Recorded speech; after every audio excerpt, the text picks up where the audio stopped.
Well, hello. Welcome, everyone, to this new episode of My Take Show. We're really glad that you have tuned in to join in on our conversation. My name is Tosin, and I have my lady friend here. Nika, say hi. Hi everyone, how you Hi. doing? All right. My Take is a forum where we ladies hang out. We unwind and we chat about the happenings around us while lending our voices to some social issues in our world today. Our goal is to promote a culture of love and compassion while keeping things real with a foundation of truth and candor, using the Bible as our guide. This season, we're tackling the challenges associated with living in a fallen world, because trust me, we sure are in a fallen world. Um, the overall theme of this season is when life happens. We'll be speaking with two inspirational guests today as they share how they handled the life's challenge with grace and hope. Just a moment. On today's episode, we'll be discussing dealing with the loss of a child, handling the difficult emotions such as guilt and grief, and finding hope again. We have two very special guests on today's show to discuss the topic, and I'll have them introduce themselves. Tolu, would you go first? Yeah, hello, and I just want to say thank you so much for having me. This is a really important forum because they're real issues, and I feel privileged to be part of it.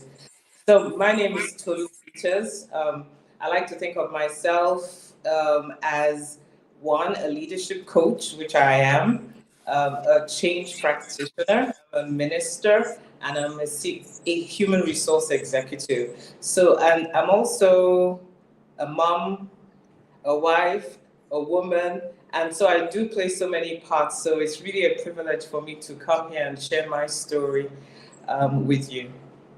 Thank you so much. Detola, introduce yourself for us, please. Good afternoon from this side of the world. I am based in the UK. I'm so excited to be here and thank you for the opportunity. Like you mentioned, my name is Detola Murray. I am married with four children. One of them lives in heaven. I am a productivity coach, and I'm also a grief and loss specialist.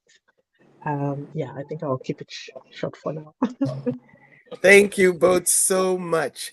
And please note that for those on YouTube, please join in the conversation, lend your comments, your observations, and if you have questions for any one of us, please feel free to put it in the chat and we would air it live and answer those questions you may have.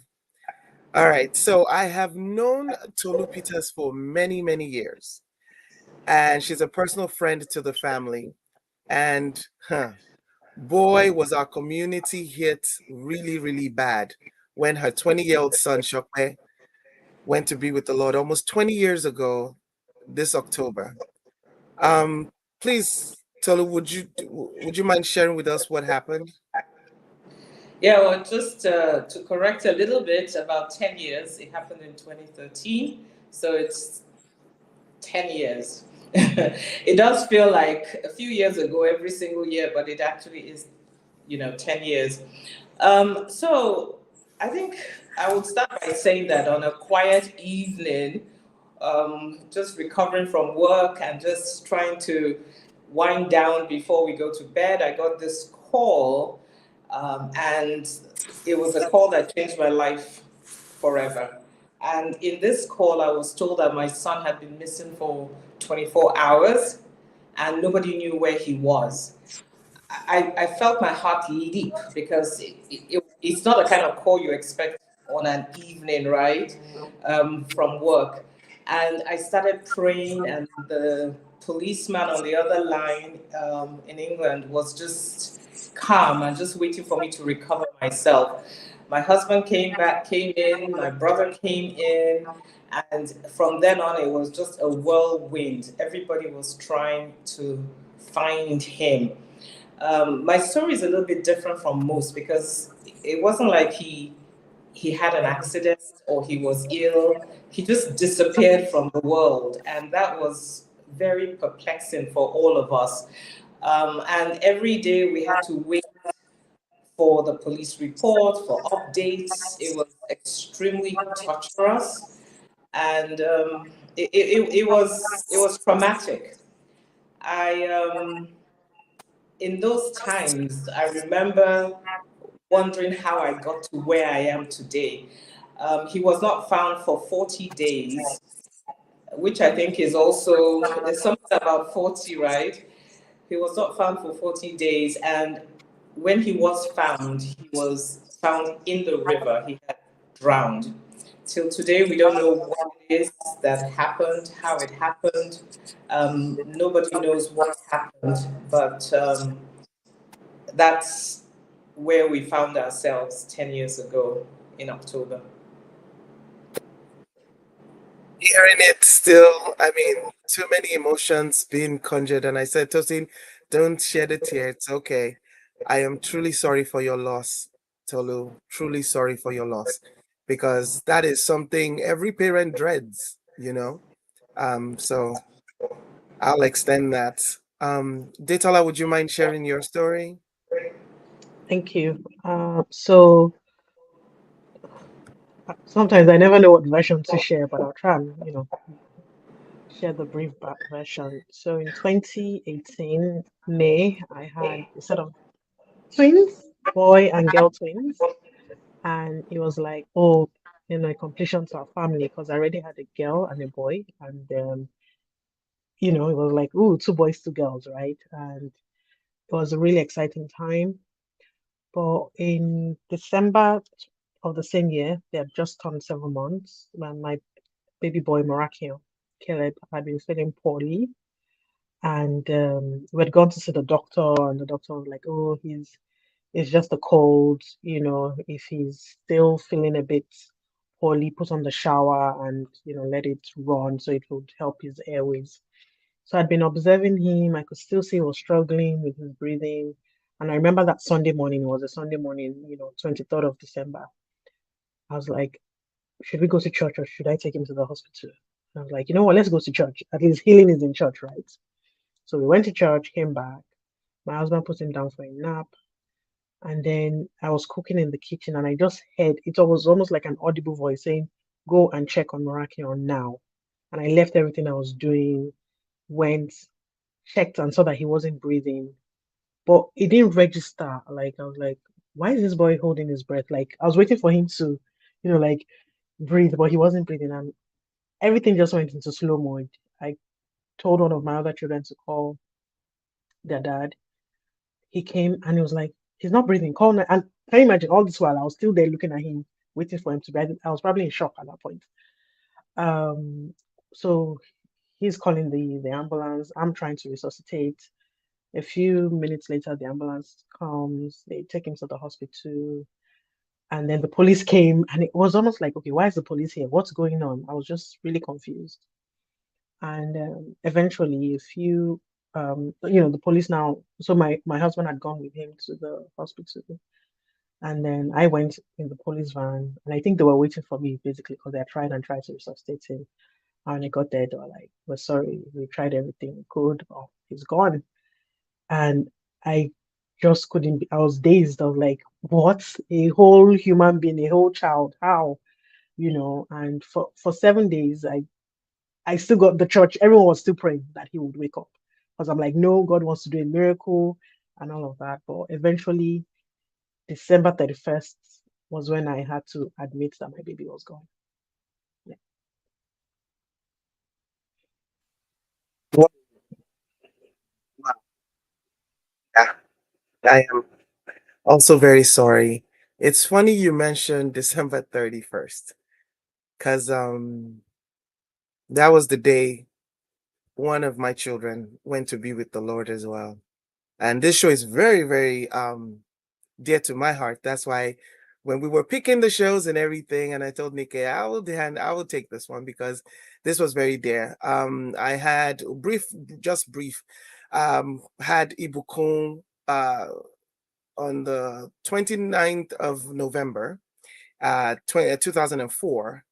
And, it was just an ordinary day for December 31st, the last day of that year.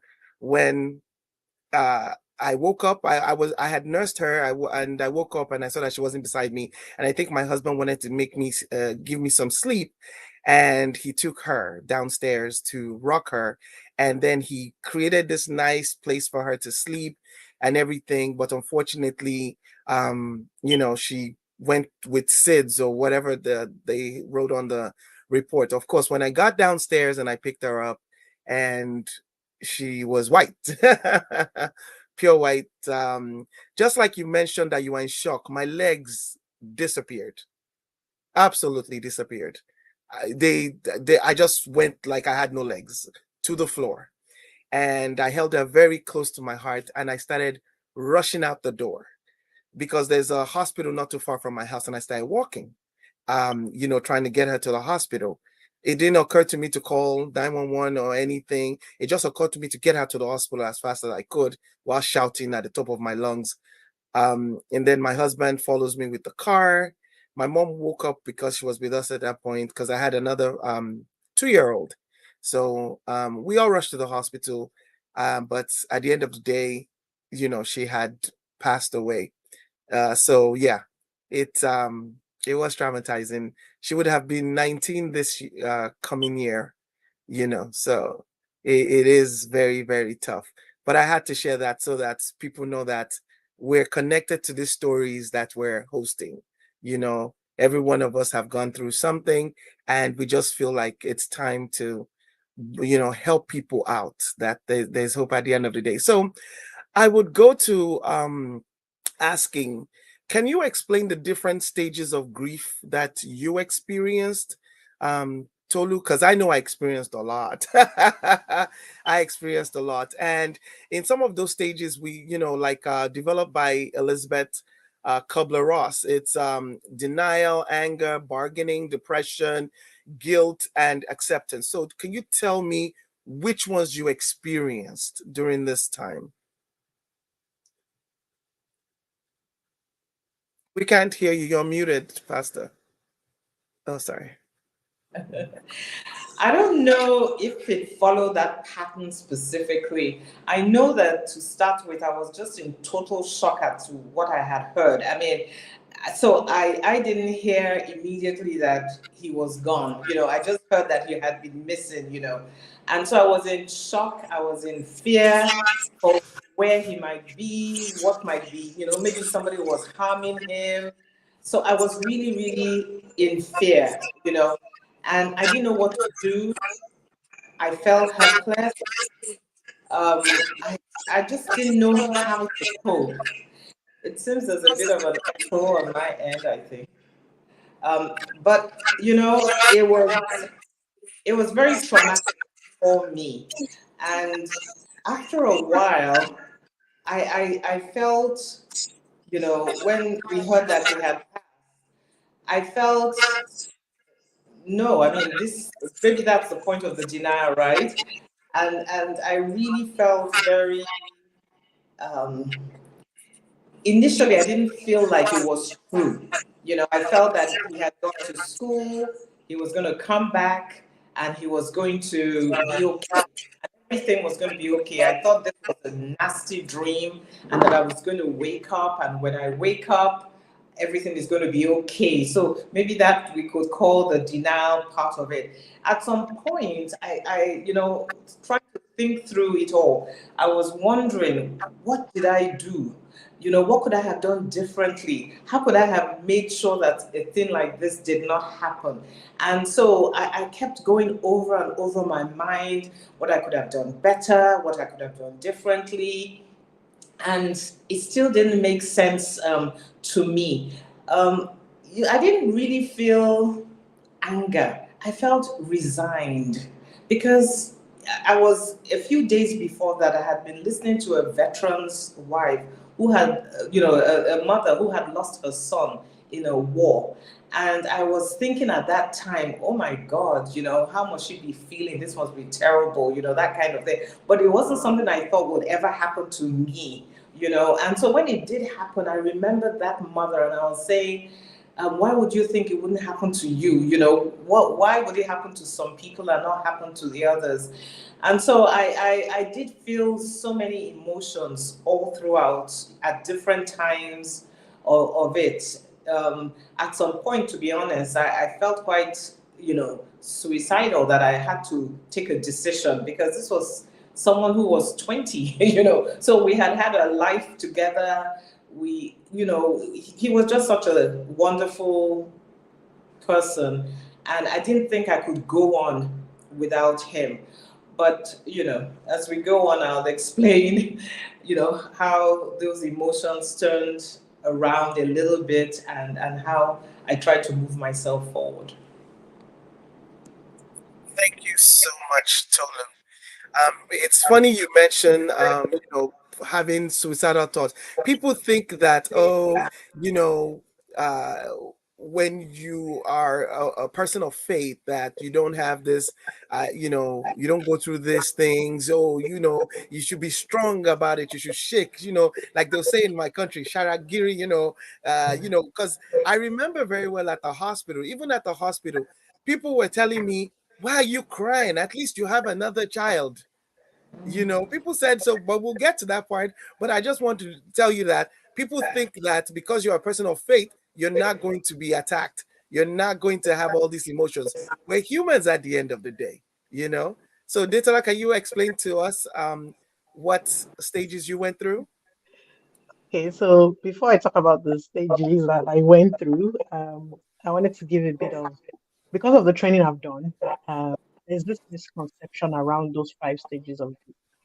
Now, so I hope it's okay to do a bit of, Please feel free. Feel free. because I was wondering how to answer the question. So and I'm glad someone mentioned it in the comment that, everyone goes through grief differently. When Elizabeth Kubler-Ross came up with the concept of the 5 stages of grief, it was for those who were dying or who had been told in the hospital that they were dying of terminal illnesses. So those 5 stages were for them. But then over time, people have now used those 5 stages for grief. And so I was really glad when Tolu went ahead and said she's not even sure if she went through those stages, because it's not linear. And because everyone has a different relationship with the person they have lost, they would grieve differently. And but what has now happened is, because people have adopted the 5 stages of grief, they are there waiting for the griever to say, "Oh, you should have gone through denial by now. You should have gone. Oh, you should be at acceptance by now." And that complex adds a complex to the way people grieve. So for me, when my son died, I didn't go through the stages. I did experience a lot of anger towards God, because in my mind, I was like, why would you give me a set of twins and then take one away? I just couldn't wrap my head around that. So I was really angry. I was disappointed. Um, I felt really anxious, because I thought the other twin was going to die. Like, I'm like, okay, you've taken one. How am I so sure tomorrow the next one? So I had a lot of anxiety. I was always having panic attacks. What else did I experience? A lot of loneliness, because no one in my circle of influence or my friends had experienced that. So here I am talking about a dead child, and some people, left or felt uncomfortable, like, how am I so? I don't know why. Maybe people thought it would jump on them or something. I don't know, but I didn't have any point of reference, so it was a really lonely journey. And then a few years later, my dad died, and I felt completely different. The emotions I felt were totally different from the emotions I felt when my baby died. I was completely numb and really, really sad, but at the same time grateful that he lived a fulfilled life. And when my grandmother died this year, all I felt was gratitude, because Mama was like over 100 and something. So I was like, everyone was like, when is Mama leaving? This is what I mean. So I'm saying all of that to say that there are no stages. It is more or less as a result of the relationship we had with our loved ones. And the conclusion, or my conclusion from that, is not to for us not to box people into a oh, you should have moved on from depression by now, or you should have been in acceptance stage, or denial, or whatever. But to realize that people will grieve differently. So yeah. So much for light on that. My purpose for mentioning that is not necessarily to box people in, but to give it a name. Because some people are confused. Like when I went through my, you're still saying the stages or whatever, it was all sporadic. Okay. So I totally get what you're saying that, it's not supposed to flow from one to the other. No, and I can relate with you because I felt anger was one of them. I felt anger, and I felt like I needed to ask God for mercy if there was something that I had done, because I was blaming myself a lot. You understand what I'm saying? So yes, I do agree with you that there are, you don't box yourself in, that it must flow. But it's just that when people find it so hard to put a name on something, it's just easy to say, are you still denying? Are you, because I know when, just like you also mentioned that, um you were in your community, you were the only one that you felt had lost. At that time, I felt like I was the only one that had lost a child. I didn't have anyone to look to. So you, like rightly said, it did make some people feel uncomfortable. They didn't know what to say. They were confused, and people said the wrong things all the time. So yeah, and I didn't know how to put pencil to. So that was the only thing that I had to say. Okay, I think I'm angry at this point. Okay, I think I finally accepted. But then there are moments like she's supposed to be going off to college. So I do internalize that when her mates, because she actually is supposed to be going off to college this year. And so that hit another raw nerve. So yeah, nobody, it's, I tell people it's not something that will go away. It's something you cope with. It's something you learn to manage. And so that's, I want to ask the next question. How are you managing, whatever levels you are, or how did you manage, what did you do? Tolu, you want to just share with us? And Nika, you can chime in anytime you want. Absolutely. Yeah. I think it's a combination of a number of things you do, and it really showed me that, you know, the experiences you've had, whether it's academic or work experience or just, having a certain notion about how you cope with things. Because losing the child isn't the first challenge we've had. With some have failed exams, some had lost jobs. When you think about all those other experiences and how that has also informed how you react. You find that a little bit of that sips through, even though this is much, much more significant than anything like that. So, one of the things that I did was what I find soothing to me, and that was journaling my feelings. I just started, I didn't call it journaling then, but I just felt that the pain was so much that I just needed an outlet. And I found an outlet in just journaling. And so every day I would write like half a paragraph, sometimes a page, of what I was feeling and what was happening around me, especially when we didn't know where he was. When we heard that he had passed, it was very important for me to start journaling my memories of him, because I found out that sometimes I would be thinking about a specific situation and I wouldn't be able to remember everything in its entirety. And so I got a little bit paranoid about whatever I wanted to remember about him. It could be little things like how he loved Apple, or how he moved from, not caring how he dressed to now being this sophisticated young man, and the labels he liked, it was inconsequential things, but important to me. So I was journaling on a daily basis for a couple of months to start with, because I found that outlet helped me a lot to sort of like transfer it almost seemed like a transferring of pain into the pages of a journal or book. And later on, my sister encouraged me that why don't I publish my journals? And that's I eventually did that. It was another 2-year venture because I would start and then I would stop when it got too much. But eventually I got it out, and it's now on Amazon. It's called Alive and Well, My Precious Gift from God. So that was a very helpful support system I had. The other thing I did was I found that it was difficult for me to talk to my family. A little bit of what Detola said, that nobody really understood because nobody had, and I didn't want anybody to experience anything like that, you know. So it was definitely a lonely road, but I found that talking to someone who was a bit distant from the whole thing was very helpful to me. So I had a Christian counselor, and she was really good. And the way we would do is I would start by reading one page of my journaling, and then we would take it from there. And so it was very helpful for me. And so I had that for about 9 months. And then I was feeling so far from God. You know, I was like, God, where are you? You know, in all this, where are you? So I thought, okay, why don't I take a pilgrimage with a friend?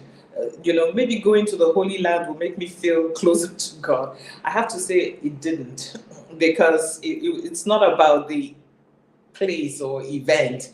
It's more about what was going on inside of me. So that didn't do much, but I guess it was good to get out of the environment. And the friend I went with was very supportive.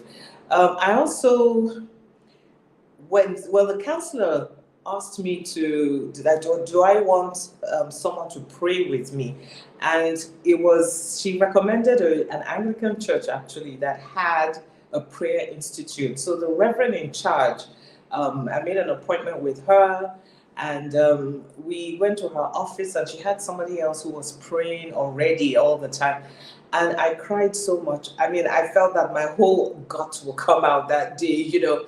And it helped, you know, in its way, because I was able to get at a goal so much out of me, you know, and so that for me was helpful.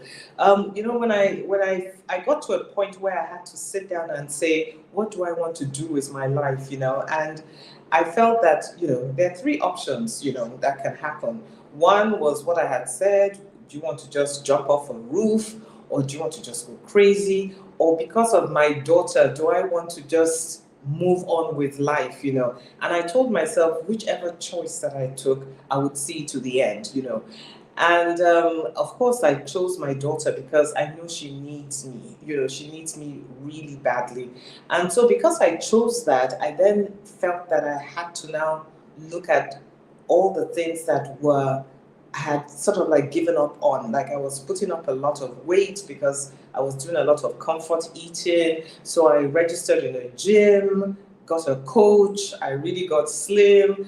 What else? You know, so there were things I was doing at different stages, but I would end by saying that it was interesting because everybody thought they knew what I needed, but I know what I needed for me. And so I listened to everyone, but I never internalized what people were saying because I knew they couldn't understand. You cannot understand unless you experience it. And it's not something you want anybody to experience. So I'll just stop there. You said so many things. I think maybe somebody goes on mute. Says so many things, Tolu, and you know, because I'm blessed to have a relationship with everyone, I sort of was not close to Detola when she went through that, but having listened to her and the stories, it helped me understand. And I believe I think I saw Morakinyo at once because I came for one of your events when the two babies were there with, I think, either your mom or your mother-in-law, one of them. Yeah, so my mom. Yeah. Yes, so I saw him. So, but we weren't too close. When I heard, it was a bit sad, you know, but I was there when, you know, Tosin's incident happened, and we were pregnant at the same time. So she had her baby in November. I later had mine in March. So I remember till today the feelings I had in the bathroom when I heard the news, and all I wanted to do, I just ran into the bathroom because I just wanted to go over to her house straight away. And I was in the bathroom and I was pregnant in the bathroom and I couldn't believe it. And, when I was traveling for work, when I heard, you know, um, about Tolu and, what had happened. And I was in shock. And because, like you said, he was initially missing. So it was, angels, come on now, and we were expectant and we're hopeful. And it was something you said, Tolu, that is so true because, of course, the only thing we could think of was send messages of hope, of prayer, and everything else. So the community does that. And, um, I was asking God questions when we learned what had happened. Oh, I still remember where I was on my bed in Houston, and I was asking God questions. And I won't go into it. I know I shared with Tolu later on a dream I had, because I didn't ask permission to say it before now. That kind of, gave me a lot of, a bit of comfort, and I shared with her later on, but it was very difficult. But the point I wanted to make is we stand here, we are desperate to show love, comfort, support. Our heart breaks. And sometimes we may say the wrong things because, like people said, we want to speak as humans. Buki said, you might feel pressure to say something. And the pressure isn't to say something just to say something. It's because you want to find a way to express that you are close to them in such a painful hour. But like she said, sometimes it's not the words that is needed, and the rest of it. But the other thing, Tolu, you said that struck me was, as a leader, a known leader in a community that had served and had invested and was loved, and Shopper was very much loved because he was such, I'll use the word, he was such a good boy, he was such a good natured boy. So he was really beloved. It was tough. And to hear you say, it was somebody that, God was sending different things your way. God understands. He was sending, because he had to send you to the place where you could cry and weep. Wasn't speaking to anyone in your church. It wasn't even in your church denomination. When you said Anglican church, and the fact that you said you cried and you almost brought your guts out, to me feels, I'm hearing some of these things for the first time. It's what you carried for so long. You carried it to Israel. You are carrying something that nobody can understand. And for it to come out, it's so physical. It felt like it was coming from within. I just want to thank you for just even taking time to share this, and some of what you said, Detola, especially the relationships impact how you grieve, and my relationships with, the people, and, like Tosin said, there were some key experiences that we had that was very touching. I remember, when you said, Tosin, I remember once I knew, because we're very close, could not carry any children for a while, because she said, so that they won't say, that's woman who lost a child. So she couldn't carry children. And I even forgot it happened. I remember when, because she's my daughter's godmother, because our daughters would have been the exact same age, both going to college at this time. So she's the godmother. And one particular day when service, I don't know what was happening, and I just threw that child into her hand and ran out of the place. She didn't know what to do, but she just held her. And so that's always her baby, and everything else. But I just wanted to say the emotions, like Tolu said, like Detola said, like Tosi said, that the things going on inside you that we just can't see. I just realized that, only God can help us be there for people. And I'm eager to hear from you what you will say, because these are such deep things. And what you said, Tolu, I can't even really explain it because I don't want anybody to go through that. So they can't understand what I'm going through. Yet, I don't want them to understand what I'm going through. See the love and the empathy, the depth of the pain, and not even wanting anyone else to go through it. So thank you so much for just sharing some of these things. It's just, so real, and we're learning as well. Thank you. Before somebody mentioned that, I mean, that, that's part of what, I did not want to touch any child during that period, because I felt like if I touched a child, and the child passed on, I will be blamed. I went through a lot of, Anika was one of the people God used, during that time, because I just, uh, but before I go to Detola to share with us, one of the things that God really, really helped me with was talking about Ibukun. I know Ibukun lived for 32 days, but the way God helped me was talking about her. And people didn't want to talk about her. Do you understand? People didn't want to talk about her. People, of course, naturally, humans, they will forget the day she passed. So I would post, I had pictures of her. I would talk about her, and till today, I still post and still talk about her. So, because that's one of the ways God helped. But, there were a few key people in my life that knew that I wanted to talk about her, and they would call me, and we would go, and we would go, and they helped me. So Detola, can you share? Wow, just hearing all these stories is making me emotional. Oh yeah. Right. So how did what steps did I take? So I think in the early days, I don't think I did much because like I said, I was really angry, really, really angry. I just couldn't wrap my head around God giving me twins. I say how do you say double blessing? You gave me double blessing and then you now took one away. Because as far as I was concerned, it wasn't Satan that took my child. Like Satan has no power. He doesn't have such power to take my child. So I laid every blame on God. Like, why? Why did you even bother? So I was in that space for a very, very long time. And so I just took each day as it came.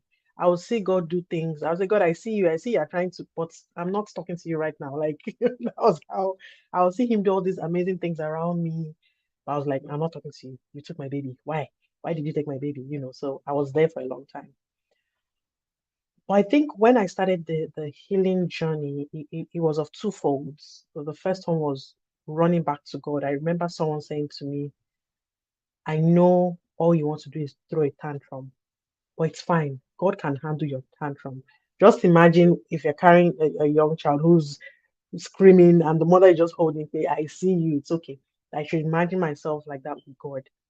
And so I felt, okay, I can go to God with my tantrums. And that's what I did. Went to him with my tantrums, my crying, my screaming. And similar to Tolu, I journaled a lot. Not in the early days, but as I began to let go of my anger, I started journaling um, my thoughts, my feelings. I also started almost like restudying the Bible again because the whole concept of faith, I didn't get it anymore. Because I felt like just before that happened, I felt like God was taking me through this faith journey where I would pray for people and they would just get their miracle. And next thing, my child is dying. Like, how? So I felt like I didn't even understand what faith meant anymore. So I started reading my Bible again. I studied the book of Job. I studied the Psalms, just there, like, yeah, me and Job were like best friends. And so that was the one side of it, the spiritual side of things. And also, I just felt God begin to show me some things and I began to feel better.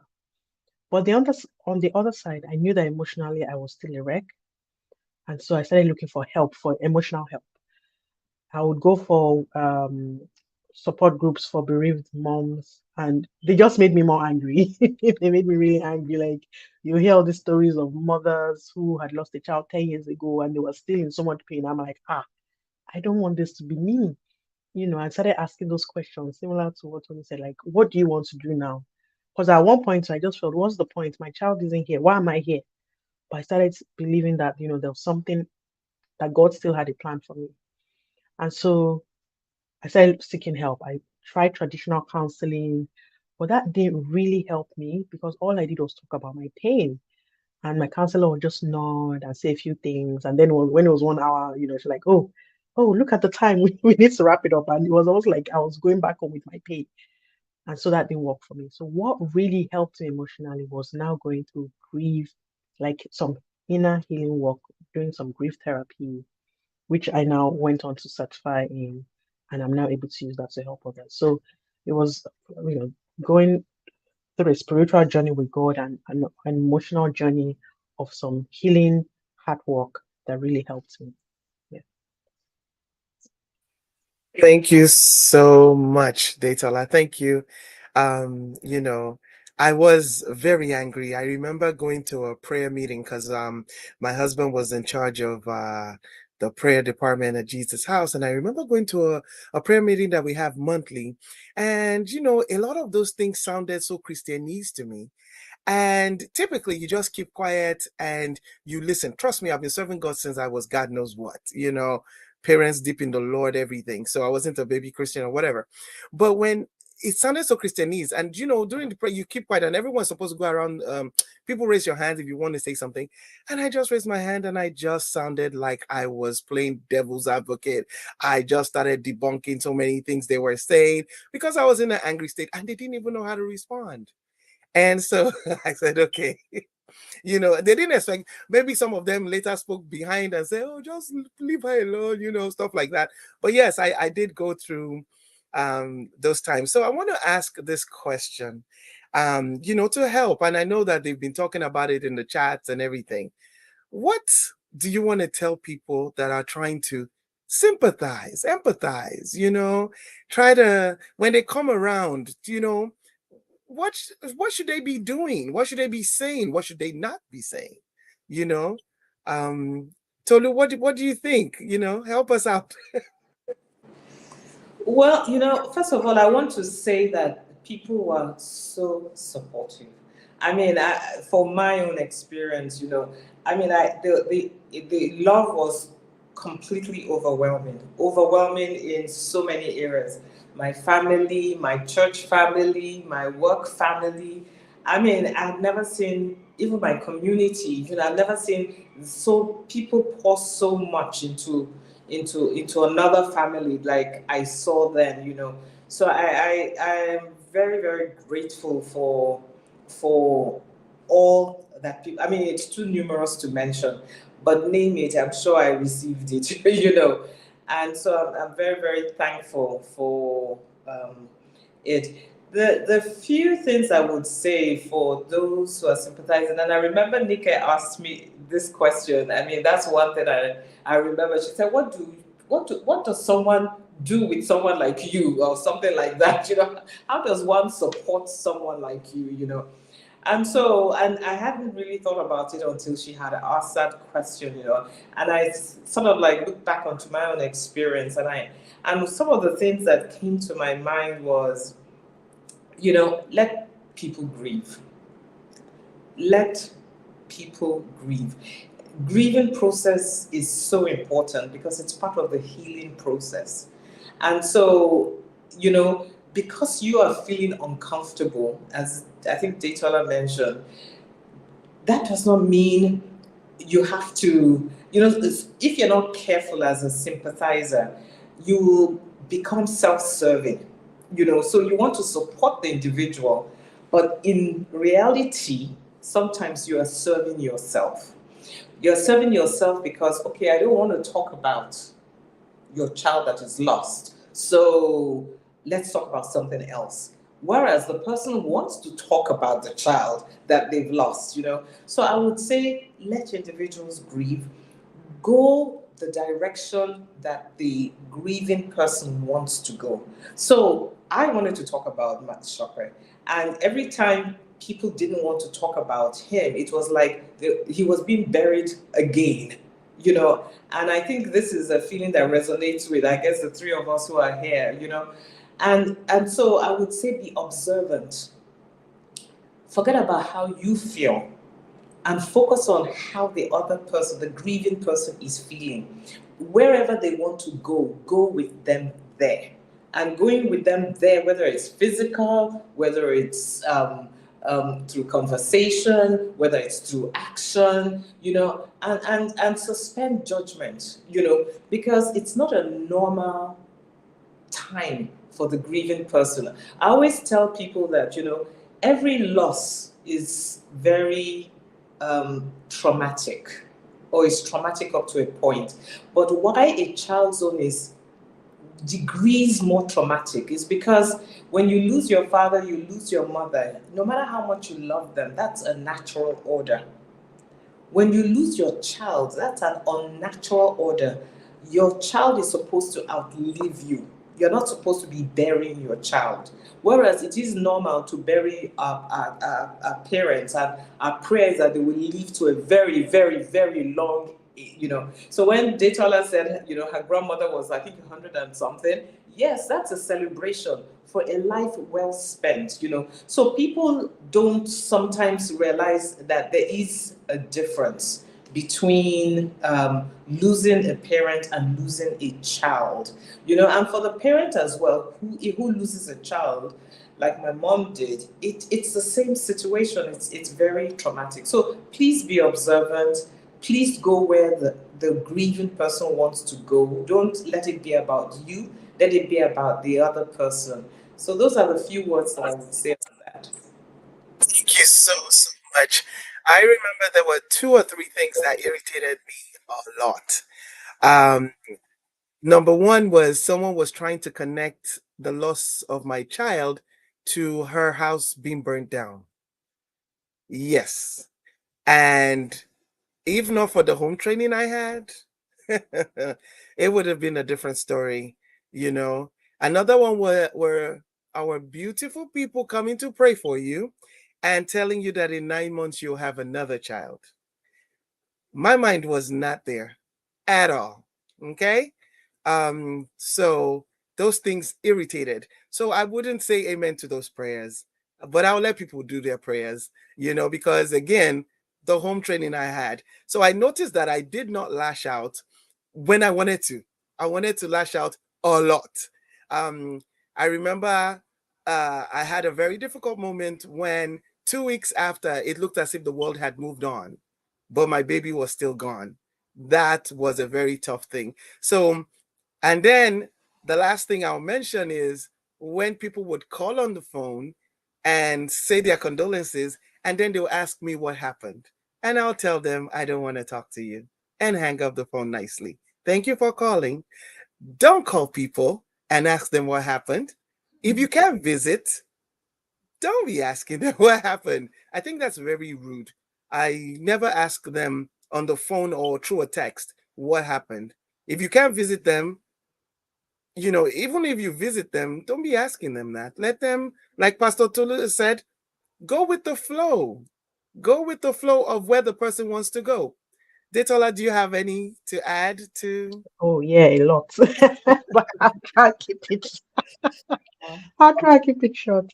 I mean, on the good side, I also had community around me that was so wow. I remember, in fact, the day after it happened, and we got home. Yeah, because we got home, we were there all night. So 24th or so, I can't remember when we got home. The following morning or afternoon, our church people had come with food and everything. And I was like, in my mind, I'm like, no, I want my child. I don't want this food. Like, take your food. Just give me my child. But right from the get-go, like all the help, the support were pouring in. So that was really good. On the flip side, again, and I think it's because as a society, we've not been taught how to deal with loss and what to say. We say the wrong things because they make us, when I say us, that the empathizers feel better, and you think it will help the other person feel better when it doesn't. So one thing I always say is, first of all, we need to be mindful of what we say. We need to avoid all the Christianese, like avoid it totally. There's no need. It is well. God knows best. God needs another angel in heaven. Like, anyway, I feel like I'm going on a rant now. Oh, be grateful. At least you have other children. There was even one that said, oh, at least be grateful. You haven't, my uncle lost his 15-year-old who they had just got admission to Harvard or wherever. And, be grateful you hadn't invested so much. I felt like slapping this person. I'm like, what has your uncle got to do with me? I've just lost a child. You're telling me I should be grateful that I haven't invested so much in my baby. So again, I think people try to minimize our losses, thinking it would help you feel better, but it only makes you feel worse. So one thing I always say is, if you don't know what to say, don't say anything. And again, visit if you can, but don't say any of those Christiany things or any intellectual thing that saying will be grateful, it could have been worse, or any of those things. It might sound intellectually true, but emotionally it's not helpful. So please, let's avoid, saying all those things. Oh, what doesn't kill you makes you stronger. All of those things. Let's stop. Just stop, completely. So instead, listen more. Listen more. If just like Tolu said, go where the griever wants to go. If they want to talk about their child, let them. If they want to cry, let them. I know in the early days when I would, as I'm talking about Morakio, I am crying. And I remember I was in public and I was telling someone about what happened because she hadn't seen me in a while. And I started crying. She was like, okay, don't worry, let's change the topic. I'm like, no, don't, we're not changing the topic. I want to talk about my baby. And if I want to cry, let me cry. Is it your tears? It's not your tears. Let me cry my cry. So let people let the griever do what they need to do at that time. But the other thing that I think is really, really helpful is helping practically, go to their house. And again, it depends on how close you are to them, obviously. I remember the people I remember now that were there for me were those who would just come and take my other kids away. They didn't wait to ask me to say, oh, can I come get your kids? They just came and got the kids because I didn't even know what I needed. And again, one other thing not to say is, oh, call me if you need me. Let me know if you need anything. The griever doesn't even know what they need. So you turn up practically if it's to bring cooked food, clean their house, practical help if you don't know what else to do. So practical help is really, really key in those early days because shopping, I remember people would just, for weeks on end, people were just sending groceries because I didn't even have the mental capacity to go and start shopping or to buy groceries. People helped in those ways. Those are the things that people will remember, later on, not those who would just call, like you said, and say, what happened? Or I'm here if you need me. I'm not going to call you. So yeah, I have a lot to say about I'll keep it. I'll Yeah. keep it short. I just wanted to add, to what you're saying, and well, maybe I'm preempting the question, I don't know, but this experience taught me a lot about myself and taught me a lot about the world. Yeah.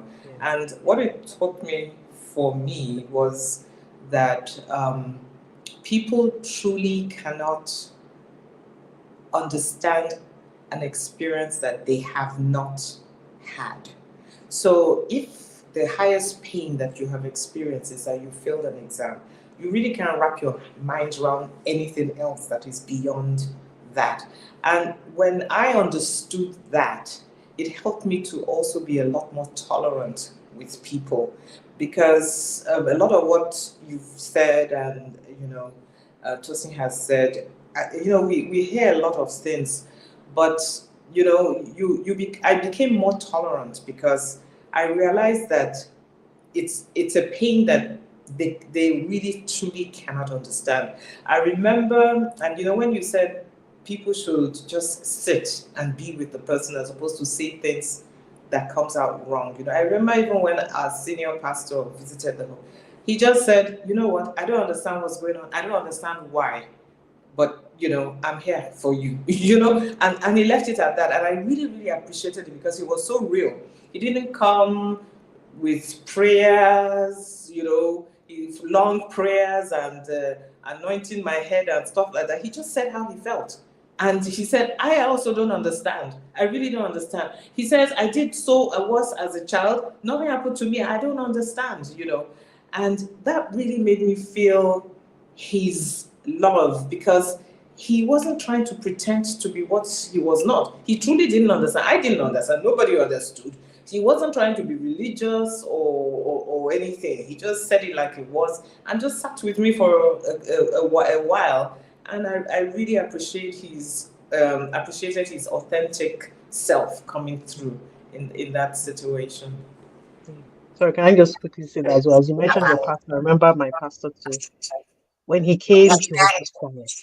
Like I was waiting. I wanted him to give me answers. Like, Pastor Kilo Shele, sorry, like what happened? And then he was so quiet. He did not say anything. And then later I called him. I said, Pastor, no, please explain. Why is my baby dead? He was like, Detola, I wish I knew. As in, he was almost crying. Like he was like, and that really touched me. That he didn't try to Christianize it or say, well, sometimes he just said, I wish I knew. I don't even know. And that's made it, that was huge for me. Yeah. Mm. Yes, so much. Thank you so much because people really need to know how to be there for people without irritating people. You know, it's truly needed. I remember very well at that time, a lady at my former pastor senior church, Pastor Chinyere, had written a book because she had lost her husband, and it's What Not to Say to Hurting People. It's on Amazon, and we'll also flash Pastor Tolu's book at the end. She had written that, and I read it then. Because when Pastor Chinyere came to visit me, she had given me the book, and it has a lot of good things that people can pick up from helping if you truly want to be there. And I must say that the people that I enjoyed the most, aside from the people that I was close to that would personally call me, were people that came and made me laugh.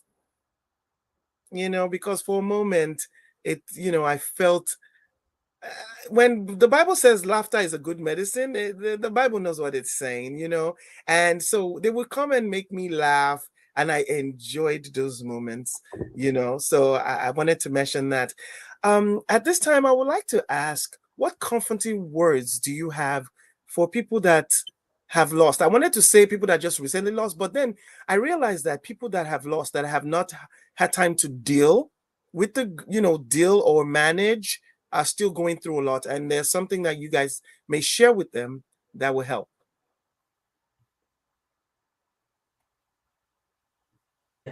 Should I go? Okay, so I mean, obviously, based on my experience, I think I've mentioned it already, but I think make sure you take time to grieve the way you need to. For me, that's priority one, because you hear a lot of what people say, but you need to do what you need to do for yourself.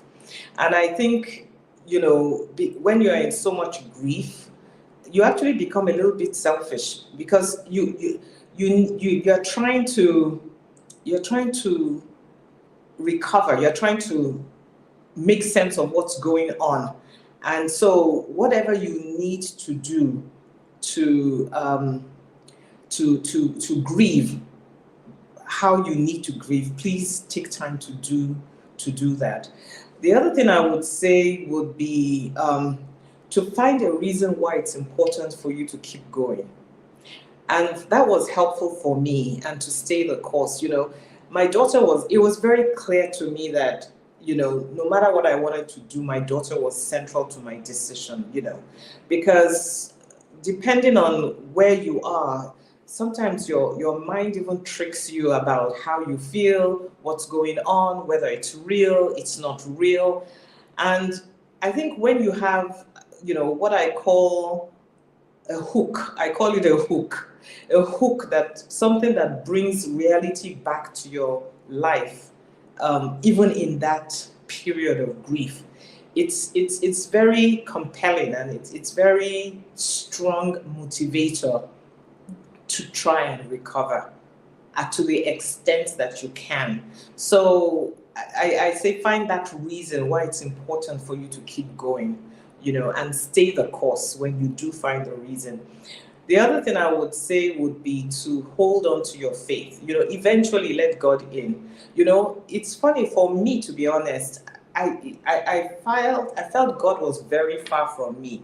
At the same time, I felt Him around me, and I couldn't explain that contradiction. Because I wasn't praying at that time, I wasn't studying anything. I was just going through life, basically in motion, and yet I felt Him around me, but I really didn't understand how I could feel Him around Him. At the same time, He seemed so distant from me. So at a point when you feel ready, I would say try and get to connect back with Him, whatever that looks like for you. And lastly, I think is what we have said, surrounding yourself with those you can share how you feel, cry together, laugh together, who will, I found that I flowed much better with people who were not trying to impose what they want on me, but they were flowing with me in the direction I wanted to. And that also informed the decisions that I took with regards to when I had to travel to see what was going on when we couldn't find him, when I went to Israel, I felt God kept laying. God will just lay a name in my heart, and it would be the perfect fit. So those are the few things that I would say. Thank you. Oh, sorry. I have one more. If you don't mind, I have one more which I just recollected, and that was, in life there's purpose. Everything is about purpose. God is a God of purpose. He's not a God of, he doesn't make mistakes. Well, long after, one of the things I started doing was giving myself time to those who also had experienced loss. So I wasn't, I mean, this is not something you recover from in your lifetime, but at some point, I remember after my book was published, someone gave it to someone who had just lost her son. And she said she wants to meet me. She wants to meet me, that this is the only person that can understand what I'm going through. So I found that it was important also to give to those who are going through what you have gone through as well. And I kept busy in that regard, in terms of just being there for people in a way that I would want people to have been there for me, and I know that's, further down the road, but it's something that helps you to make meaning sometimes of what you yourself are going through. Thank you. Thank you, Tolu. Thank you so much. Detola? Right. So I don't want to repeat anything Solo has said, but I think the first thing I would say is, truly sorry for your loss, whether it's a recent one or one that has happened a while ago. I can't even begin to imagine. We might have similar stories, but at the end of the day, each relationship will still be different. So I can only say I know how I felt when my baby died, but I can't say I know how you feel. But one thing I want to say, especially if it's, to a parent who has lost a child, is there's always that guilt element. Like what could I have done differently? For me, for example, or maybe I shouldn't have, or maybe we shouldn't have gone to church. Maybe we should have gone straight to the hospital. You know, I, I, I, I dealt with a lot of guilt. But also one thing I want to say to any parent who's feeling a lot of guilt, like maybe I could have done something differently, is that guilt, if you think about the word guilt, it means you had the intention to harm. But as a parent, your intention is never to harm, or most same parents is never to harm your child. So you did what you knew to do best in that scenario. The other guilt I had was because we had been to the hospital a month before, so and they had showed me how to resuscitate, and I wasn't even paying attention. I'm like, God forbid, Christian now. Why would I need to learn how to resuscitate my baby? So when the time came and I tried, to resuscitate and I couldn't, I was like, you should have listened. And you are busy thinking of something else. So we do the best we know to do at that given time. So don't and it will be hard, but the emotion of guilt, try and lay that aside because your intention was not to harm your child or to hurt your child. So I will say that. The other thing I want to say is not to rush the grieving process. Take each day as it comes. And when you're ready to do the work, get professional help if possible. If you can, if you, I'm a grief therapist, speak to me or find someone that you trust and know to go through the healing, the inner healing work. Also, find community of others um, who are grieving. So, for example, I started there's some echo somewhere. I'm not sure where that's from. I started a foundation to take other bereaved parents on a retreat, just to take time away from their everyday life and just to use that time to journal and process their grief. Find something like that, do something that will, how do I put it now? That, find a community of other people who are grieving that you can relate to and share your story, because in sharing, you heal as well. But yeah, definitely, and finally go back to God. sometimes he's the last person you probably want to talk to, depending on what happened. But he's always there. The Bible says he's close to the brokenhearted. He is close, and all that. Don't question God. I question him. Ask him, why has this happened? He will tell you. Or he might not. But for me, he gave me some answers that helped. Right. So he's your father. If your 5-year-old came and is throwing a tantrum, you wouldn't. He's still your child, or she's still your child. So God is still the one who would help us on this healing journey. Let's not run away from him. Let's run to him, because all the help is with him. Thank you. You know what? Ever since what happened, I said every time I pray, I would say, thank you for being the God of sanity. And people don't understand why. Even my kids were like, Mommy, why do you say that? I say that because my mind was all over the place. I almost lost it. But he's the God of sanity. And I agree with you, Detola, that, God is big enough to take your tantrums and your questions, and because you would experience all kinds of emotions going through such a life-changing experience. So yeah, don't let anyone box your grieving process in. Don't let our culture box your grieving process in, because and one thing that this was an issue when sorry we're taking much of your time, but we feel this is very important. There was an issue because I wanted to have a service for my child, and it's against our culture to know where your child is buried. And I really thank God for my husband, who, fought for me, because it was a big issue. Yeah. And he fought for me to make that happen.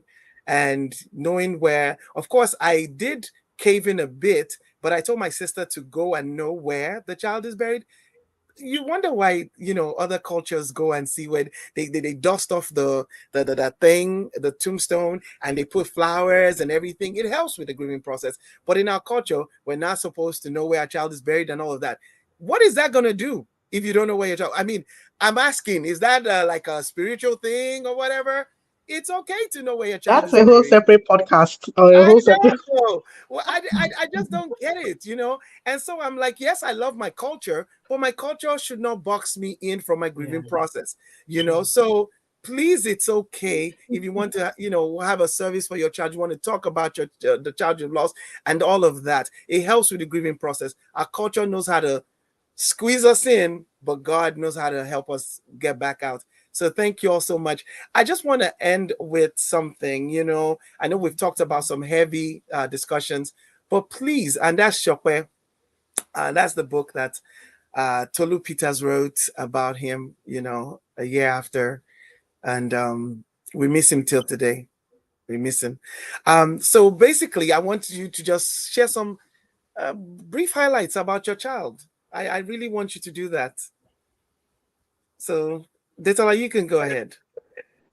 Yeah, I was going to say I might as well go first, because Morakia was 7 months. So the highlights really were, he was such a calm and beautiful baby boy. I mean, PN, you met him briefly, and he didn't make a fuss. In fact, he's unlike his twin sister. Oh my gosh! Anyway, they say we should not compare, so I won't compare. He was such a gentle baby. Oh my gosh! And he had the most gorgeous skin. He had such beautiful skin, and he got a chance, like PN said, I would take him and his sister for my events, conferences. In fact, the week was it the week a week or 2 weeks before he passed, he was on a retreat with me, he and his sister. So I'm glad that he got to experience some of what mommy did on this side of eternity, and is cheering me on with a cloud of witnesses in heaven. So really, he was a sweet, beautiful baby boy, and will forever be in my heart. Yeah. Thank you. Tolu? Okay, so Shaka was a beautiful baby, beautiful man, and a wonderful son. I remember when he was born, he was pink, and I was thinking, why are you this pink? But he was very handsome. He was kind to a fault. He was very compassionate. He laughed a lot. Everyone who interacted with him just loved him. I still remember him coming to my office, and he would pop into different doors, and everyone would be like, "Oh, Shakwa is here." He was just very relatable person. Yeah, but in many ways, he was also naive, sometimes too trusting. Other times he sounded so grown up. He loved to talk intellectually, which I was like, he would read, listen, and read books. He read a lot of books, and he'll be telling me, "Oh, mommy, I think you should read this." I say, "Yeah, yeah, when I'm done with the Bible, I have so much on my mind. But he read a lot, and he challenged me in many ways, because he was so compassionate and so kind, and so he challenged me in many ways, that he if he could be like this, many times if I was angry or anything, I just remember him, and just calm down, and he affected not just us in our family, he affected even his friends in school. For like when they had the celebration service for him, his service of songs, one of his friends talked about how he was so good in soccer, and he was not that good in soccer, but in one match that they had, he threw the ball to him because he was right in front of the goalpost, and he could have scored and everybody would cheer him, but he sent the ball to his friend, and so the friend scored, and the guy was like, "How? Why would you do that when you could easily have scored and gotten the accolade?" So that was the kind of person that he was. Even now, his friends in his middle school and primary school have set up an award with him, for him, with the school. He went to Westminster School, and the award is really to give an award, a financial award, and a plaque, to any graduating student who has shown the most kindness and support to others. And at a time like this, when there's so much bullying going on in schools, the principal was very happy to have that kind, that everybody who knew him spoke about him in that light. And the award is called the Chopin Peters Heart Award, and the second part of the award is for any student who is, experiencing financial hardship in their country, in their family, to help them, give a scholarship to help the school fees that they're paying to the school. So the school is very excited about it. We're very excited because it just epitomizes who he was. And I'm just truly grateful, and that's why I said he's a precious gift from God. He was very impactful in his 20 years plus on earth. So I thank God for the experience of that. Yeah. Wow, wow. When I read Chopin's bio, I was like, in 20 years, Chopin accomplished so much in 20 years. Tolu, you're being modest. Chopin was a force to be reckoned with. We all know God knows why. Sometimes you don't get the answers, but he gives us the peace. And that's the only thing we can say. But thank you all so, so much for sharing. Nikki, I don't know if there's any quick thing you want to add before we round up. No, I just want to say thank you. I feel so, privileged. I sat down, I said, wow, I actually, met all the children now with the Lord in heaven. And I am super, super grateful to God.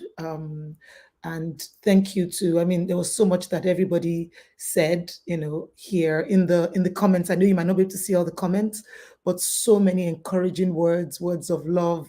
When Tolu said, he was intellectual, I said his father is a professor, why won't he be? And he was just like, it was like prof. It was always just, prof is just chilled, just easygoing. So it was so like his dad. When he stands, you see him. I always remember seeing him by the entrance to the junior church there, and he opened the door for you. So it was just, like that. So thank you so much, everyone. it wasn't. And kudos to Tosin. She was very particular about this show. And even I am so blessed because I want to share this with another one of our sisters who, lost her son at a similar age, and I know that grieving process is still there. So I think so much that was said today, again, will just help us also as we continue to love and care for her as well. So thank you, everybody. Thank you so much for this. Thank you so much for having us. I mean, Yeah, thank you. yeah. Thank you so much. We know that when life happens, the loss of a child is not an easy thing. I mean, you have three of us here, and Nika was very much connected. Actually, before I round up, I wanted to say that, I had thrown the thought of having another child out of my head. My husband tried. It was not something I was going to do, but God sent Nika. So I wanted to put that out there. There was a word which I'll still keep private that Nika told me.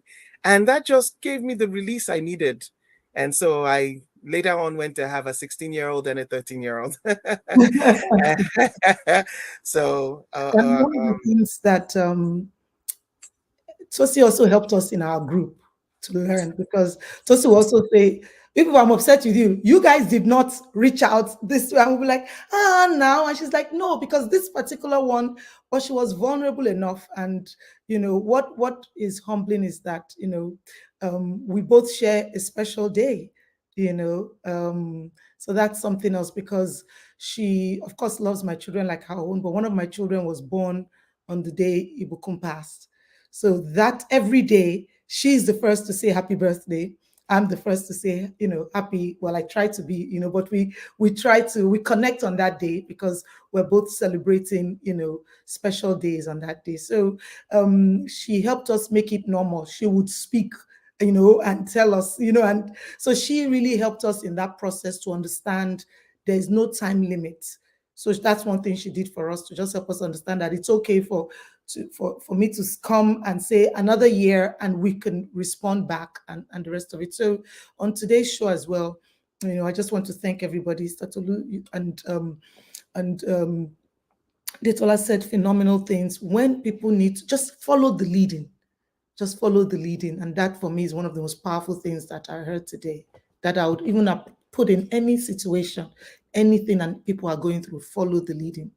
Thank you. Thank you so much. It's a pleasure hearing all your takes. Thank you, those in the chat. We appreciate your support is priceless, trust me, and very encouraging. On our next episode, it will be September 16th, and we will be talking when life happens, making the choice to become a single mom. When the guy doesn't show up and you're getting older, and some people have made that tough decision. So we want to hear from them. So, and if you haven't, please subscribe to our YouTube channel. Click on the notification bell and you get a notification when we go live. Also, follow us on all our social media platforms. Till next time, thank you all so much. Bye. Bye, everybody. Thank you.